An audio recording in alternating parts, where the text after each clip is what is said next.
So I have to be completely honest, there's a particular Samsung Galaxy out there that I generally don't think is worth buying in any capacity at all. And it's not because it's a bad phone. I actually think this phone is a pretty good phone. I just think that the price you're going to end up paying for this particular phone in the brand new market, even kind of in the used market, you can buy the actual flagship that this phone was based off of rather than buying this particular device. Now, this particular phone is the Samsung Galaxy S23 FE. Now, for those of you who don't know, the Samsung Galaxy S23 FE is a beautiful phone that Samsung made. I think it's a really good looking phone and it has a lot of features built in. It's a good device overall, but this is a phone that I really do think Samsung could end up making they kind of could have done a better job with this phone, but because of the price tag of this phone, because of what this phone is kind of going for, I think you're just better off buying the main flagship, the Galaxy S23 that this phone is basically based off of. Now for starters, on the exterior, yes, you are getting a bigger display on this particular phone, which I think is nice, and you're getting a few other things built inside of this phone too, which is really cool. But I would kind of start by saying that the problem with this particular device, the very first problem I have with it, is the price tag.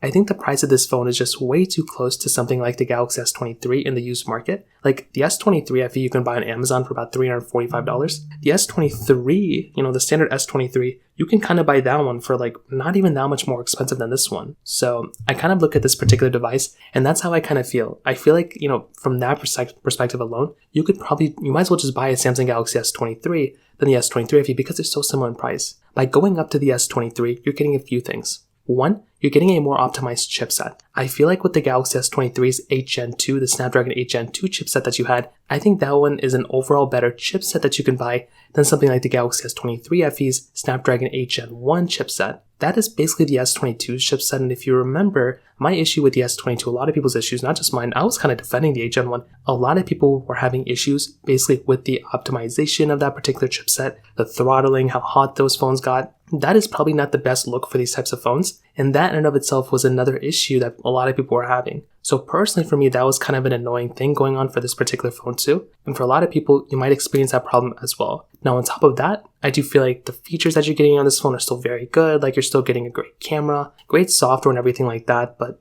also like the back is like a glass back. I like the frosted glass back on the S23, and if it wasn't for that price tag being so similar to the, S23, I would just say go for this particular phone. But because of that price tag, you are much better off buying a Galaxy S23 in the used market than a Galaxy S23 FE. So from that side, I think that kind of covers it up here. If you have any other thoughts or questions, please let me know in the comment section below. Hit the like button, that would mean so much, but definitely hit that subscribe button. More importantly than everything else, I love every single one of you guys. Hopefully I'll catch you guys in the next video. Peace out till then.